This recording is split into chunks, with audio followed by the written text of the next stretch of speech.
নাগরিক সুবিধা বৃদ্ধি ও উন্নয়নের প্রত্যাশায় কুমিল্লা সিটি কর্পোরেশনের আয়তন 4 গুণ বর্ধিতের প্রস্তাবে খুশি স্থানীয়রা।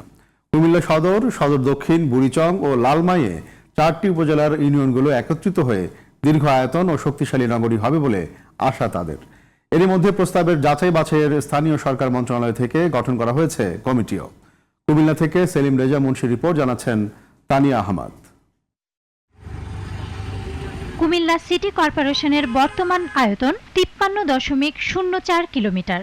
এই আয়তনের বাইরেও আবাসিক, শিল্প, ব্যবসা, শিক্ষা প্রতিষ্ঠান, সরকারি বেসরকারি সংস্থা বঞ্চিত হচ্ছে সিটি কর্পোরেশনের বিভিন্ন সুযোগ সুবিধা থেকে। তবে সিটি কর্পোরেশন সম্প্রসারণের প্রস্তাবে নাগরিক সুবিধার প্রত্যাশা করছেন কুমিল্লা সদর, সদর দক্ষিণ, বুড়িচং ও লালমাইয়ের 4টি উপজেলার বাসিন্দারা। সিটি কর্পোরেশনের যে বর্ধিত করার যে চিন্তা ভাবনাটা করছেন, এই জন্য যারা করছেন তাদেরকে অসংখ্য ধন্যবাদ। নাগরিক সুবিধাটা পাবো, ওয়াসার পানি পাবো, লাইট পাবো, তারপর রাস্তাঘাটের উন্নয়ন হবে। বর্ধিত আয়তনের এই প্রস্তাবকে স্বাগত জানিয়েছে সুশীল সমাজের নেতারাও। অনেক পরিকল্পনা নিয়ে অনেক আলোচনা করে প্রশাসন ইতিমধ্যেই একটা নতুন করে সিটি কর্পোরেশন আওতাভুক্ত করা, এটা একটা ফলপ্রসূ হবে কুমিল্লা মানুষের জন্য।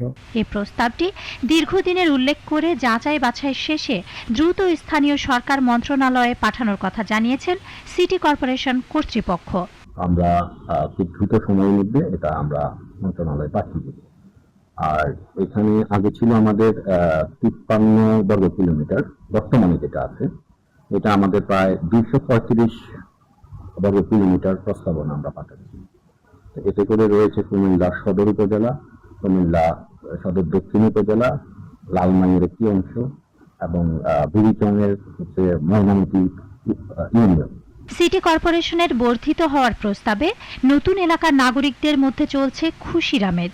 এই প্রস্তাব দ্রুত বাস্তবায়ন চান তারা। Tania Ahmed, GTV news.